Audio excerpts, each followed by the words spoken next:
So Tzeporah, what are the biggest climate challenges when it comes to oil and gas at COP26? The fact is, oil and gas isn't even mentioned in the Paris Agreement. And here at COP this week, actually, India, representing a number of the developing countries, proposed that oil and gas be included in the text. And the UK, many wealthy countries, absolutely refused. What's really crazy is that our climate negotiations, our climate agreements, don't currently call for the end to the expansion of fossil fuel production. So we're here negotiating targets and emissions, and the countries are refusing to even have the words oil and gas in the text. And so what are your key takeaways on this issue at COP? I actually think, though, that this COP is a turning point. After I've been at 10 COPs, and after 30 years of climate negotiations, we're starting to see a more honest conversation about the need to stop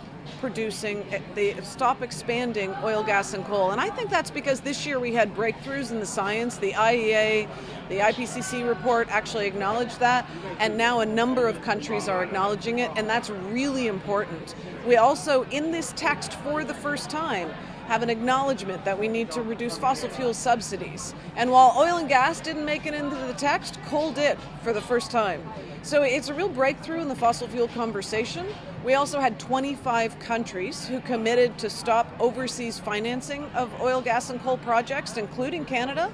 And that's huge, but it's also hypocritical. So we're saying we're not going to invest in overseas oil, gas, and coal, but we're going to invest in the Trans Mountain Pipeline or LNG Canada at home. So, or the UK doing new drilling, the Cambo oil field.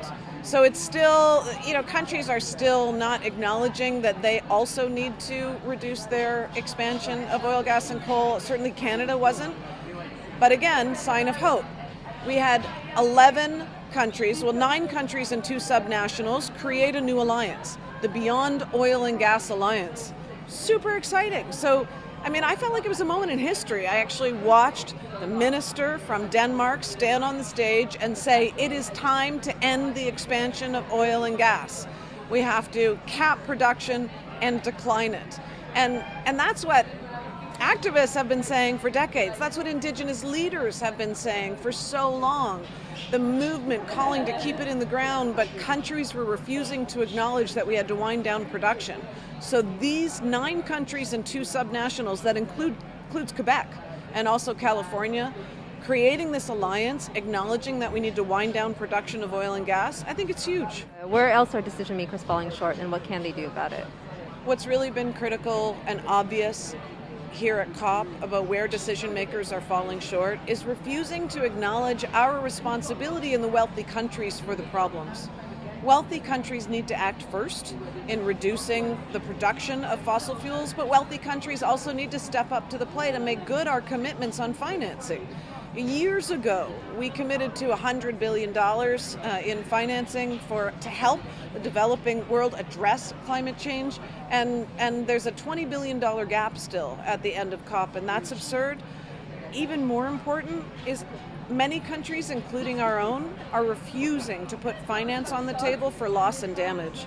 People are losing their lives today because of climate change. Millions are losing their homes, especially in the global south.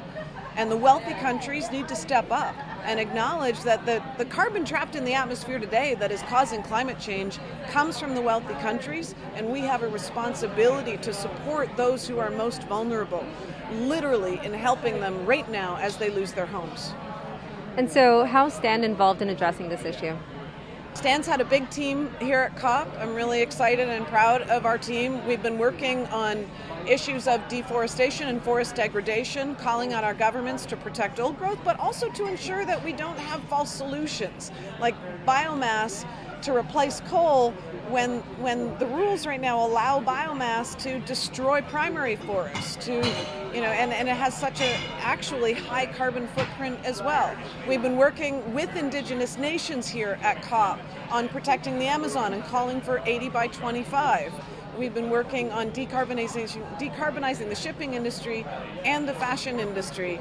So Stand has so many climate campaigns. We've had a big team here at COP, and we've been pushing not only our governments, but also the corporations to increase ambition, because that's what we need if we're going to ensure that our communities are safe, that workers and their families are supported in the transition.